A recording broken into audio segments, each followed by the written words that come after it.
안녕하세요. 뉴스와 사람들입니다. 대통령실이 이번 미국의 도청 사건을 두고서 국익과 국익이 부딪히는 문제라면 언론은 자국의 국익을 먼저 생각하는 것이 옳은 길이라고 밝혔다지요. 자, 언론 자유를 통제할 만큼의 국익이 있었다는 것입니까? 국익은커녕 공정권 탄핵감이지요.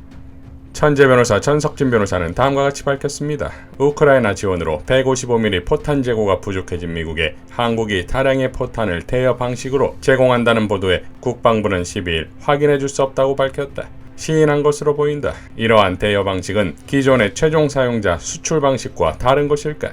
이전 수출 방식에서도 포탄이 실제로 우크라이나로 전달될 것으로 보았다. 한국의 155mm 포탄 10만 발을 미국이 구매하기로 하는 방안에 한미 국방장관이 원칙적으로 합의했으며 이 포탄이 우크라이나로 전달된다고 월스트리트저널이 보도했다. 이 합의를 잘 아는 미국 관리들은 미국이 이 포탄을 우크라이나에 전달할 계획이라고 밝혔다고 이 신문은 보도했다. 이번 대여 방식은 수출 방식보다 더 명확하게 포탄이 우크라이나로 전달될 방안을 담고 있는 것으로 보인다. 이번에 도청으로 작성된 메모 원본의 제목은 한국이 우크라이나 포탄 확보를 위한 미국의 압력에 대한 포탄의 최종 사용자 걱정으로 혼선에 빠졌다이다. 메모에 따르면 지난 3월 1일 이문희 대통령 외교비서관이 김성한 국가안보실장과 의논한 내용의 핵심은 155mm 포탄 33만 발이었다. 이 비서관이 이를 둘러싼 임기훈 국방비서관 사이에 이견을 놓고 김 실장과 논의하는 내용이었다. 만일 기존의 수출 방식과 동일한 방식을 미국이 요구한 것이라면 이것을 두고 김성환 실장과 임 비서관, 이문희 비서관 사이에 고민이 있을 이유가 없다. 미국은 그 이상을 요구한 것으로 보이고 그래서 논의를 하게 된 것이다.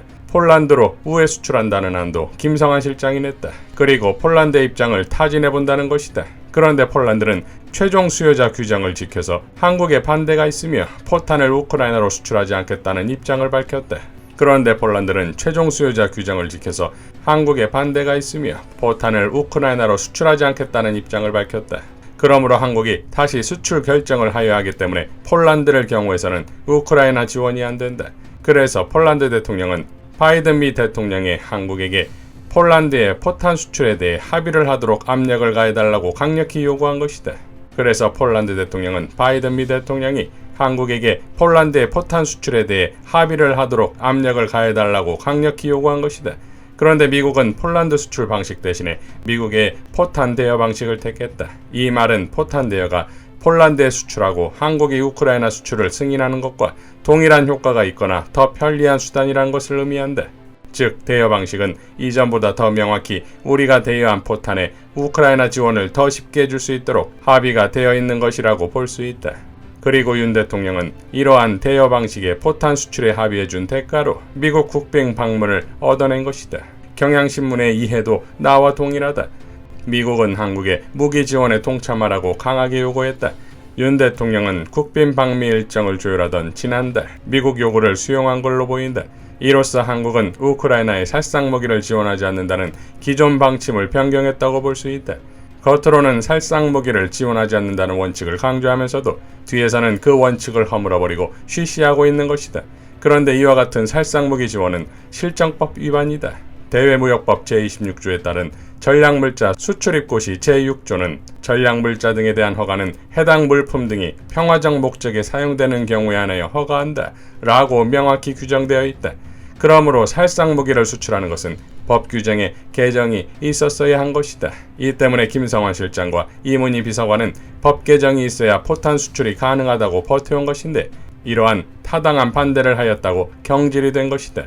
외국의 시각도 이와 같다. 한국은 현행 대무역법 등 관련 규정으로 인해 평화적 목적이 아닌 무기 수출이 어려우며 국내법 개정이 필요하다고 이코노미스트는 짚었다.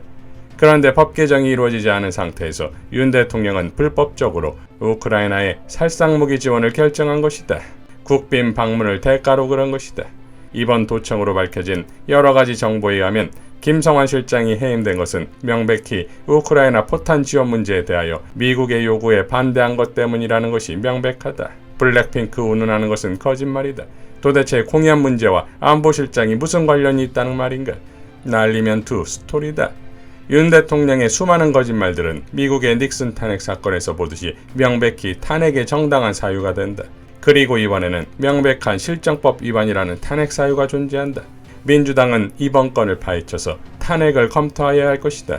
도청에 약점이 노출되어 있는 대통령에 의해 국익이 해쳐지는 것을 더 이상 용납해서는 안 된다.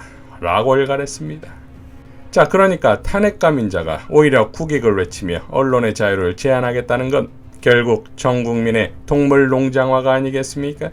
1% 지지율이 되어도 한일회담을 결단하겠다고 했고 민의의 국회에서 통과된 법안을 의석수로 밀어붙인 법안이라며 모두 거부권을 행사하겠다고 했고 실제 양곡법은 완전 폐기됐지요.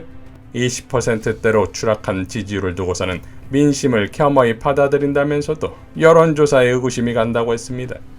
강선우 대변인은 다음과 같이 밝혔지요. 대통령실은 여론조사와 싸우지 마십시오. 윤석열 대통령의 국정 지지율이 하락해 5개월여 만에 다시 20%대를 기록했다는 여론조사 결과가 나온 데 대해 대통령실은 이렇게 말했습니다. 하루에 나온 여론조사가 오차 범위가 넘게 틀리면 어떤 여론조사를 믿어야 하는지 의구심이 든다. 윤석열 대통령의 국정 운영 능력에 의구심을 가져야지 왜 여론조사 결과에 의구심을 갖습니까? 잘 나오면 정당한 여론조사이고 잘 안 나오면 의구심이 드는 여론조사입니까? 여론조사 결과를 바탕으로 원인을 분석하고 대책을 세우고 반성을 해야지 왜 여론조사와 싸우려 하십니까? 인기 1%가 돼도 상관없다던 그 오만함은 어디 갔습니까? 막상 다시 20%대가 나오니 당황하셨습니까? 지지율은 단순 인기가 아닙니다. 국정 운영에 대한 국민의 평가입니다. 정 여론조사에 의구심이 들면 윤석열 정부의 장기인 압수수색으로 대응하시라 추천합니다. 라고 일갈했습니다. 자, 그러니까 보살펴야 할 국민은 무시하면서 강자라 여기는 미국, 일본 등에 대해서는 한없이 초라해지는 경정권이 아닙니까? 장성 출신의 한설 교수는 다음과 같이 밝혔지요. 안보실 제1차장 김태호는 4월 11일 윤석열의 미국 방문을 협의하기 위해 미국으로 가면서 미국이 어떤 악의를 가지고 한국을 도청했다는 정황은 없다는 말을 했다. 상식적으로 납득할 수 없는 말을 하고 있다. 따져보자. 미국이 악의를 가지지 않았다면 한국의 대통령실을 도청해도 되는 것인가? 미국이 악의를 가졌는지 아닌지를 누가 아는가? 거꾸로 한국은 악의를 가지지 않았다고 하면서 미국 백악관을 도청해도 되는 것인가? 미국이 악의를 가졌다는 정황이 없으면 차라리 미국의 백악관 직원을 윤석열이 주재하는 회의에 배석시키고 안보실 회의에 참석시켜라. 지금 문제는 미국의 악의가 문제가 아니라 한국의 대통령실이 도청을 당했다는 것이다. 아무리 한국이 미국의 속국이나 마찬가지 신세지만 형식적으로 지키고 유지할 것은 있는 법이다. 그런 형식을 무시해버리면 한국이라는 국가를 유지할 이유가 어디 있겠는가? 차라리 미국의 한 주로 편입해달라고 하는 것이 훨씬 낫다. 지금 윤석열과 그의 하수인들이 원하는 것은 바로 그런 것 아닌가? 김태호뿐만 아니라 윤석열 정권의 안보팀들은 미국의 도청을 합리화하기 위해 온갖 궤변을 늘어놓고 있다. 이런 행위는 매우 계획적인 것으로 보인다. 윤석열 정권은 미국의 도청으로 인한 한국 인민들의 분노를 무마하기 위해 총력전을 벌이고 있는 것이다. 한미 국방장관은 유출된 자료가 허위라고 평가했다. 무슨 자료가 어떻게 허위인가? 김성완과 비서관의 대화가 허위 조작이었다는 말인가? 아니면 한국이 포탄을 우크라이나로 넘겨주는 것이 허위란 말인가? 만일 한국이 포탄을 우크라이나로 넘겨주는 것이 허위라면 앞으로 한국은 포탄을 제3국을 거쳐 우크라이나로 넘겨주지 않을 것인가? 한국이 제3국을 거쳐 우크라이나로 포탄을 넘겨준다면 그에 대한 책임은 누가 질 것인가? 윤석열이 책임을 질 것인가? 김태호가 책임을 질 것인가? 아니면 이종섭 국방장관이 질 것인가? 국민의힘 신원식도 군 출신으로 말도 안 되는 궤변을 늘어놓고 있다. 알아도 아는 체 하지 않는 것이 성숙된 태도라고 한다. 미국이 마음대로 해도 한국은 그냥 모른 채 있어야 한다는 말이다. 그렇다면 중국이나 일본, 러시아가 마음대로 대통령실을 염탐하고 도청해도 그냥 그러려니 하고 있어야 한다는 말이다. 그런 생각의 연장선상이라면 북한이 남한을 염탐하고 간첩질하는 것을 가지고 뭐라 하는가? 그냥 알아도 아는 체 하지 않는 성숙한 태도를 보이면 되는 것 아닌가? 윤석열과 국민의힘 일당은 이미 정신적으로 독립된 국가를 유지해야 한다는 생각 자체가 없는 자들이다. 미국에 대한 굴종적 태도가 습성화되어 노예화되어 버렸다. 윤석열은 친미일변도의 분위기로 미국과의 반도체법 협상과 같은 성과를 거둘 수 있다고 생각하면서 자의하는지 모른다. 한미 정상회담에서 미국의 우크라이나 전쟁 수행을 지원하고 그 대가로 반도체법에서 유리한 협상을 할 수 있다는 것이다. 만일 그렇게 생각한다면 뭔가 크게 잘못 생각한 것이다. 미국은 한국의 립서비스 이상의 양보는 하지 않을 것이 뻔하다. 미국과의 협상을 생각했다면 차라리 미국의 도청에 대한 광범위한 한국인들의 분노를 이용하는 것이 훨씬 효과적이다. 한일 정상회담 이후 한일 관계는 오히려 역행하고 있다. 한미 정상회담 이후 한미 관계는 더 악화될 가능성이 훨씬 높다. 미국도 윤석열 정권만 조리하면 한국을 자신들에게 유리하게 이용해 먹을 수 있다는 생각은 하지 않는 것이 바람직하다. 한국에서의 분위기가 언제 어떻게 바뀔지 알 수 없는 일이다.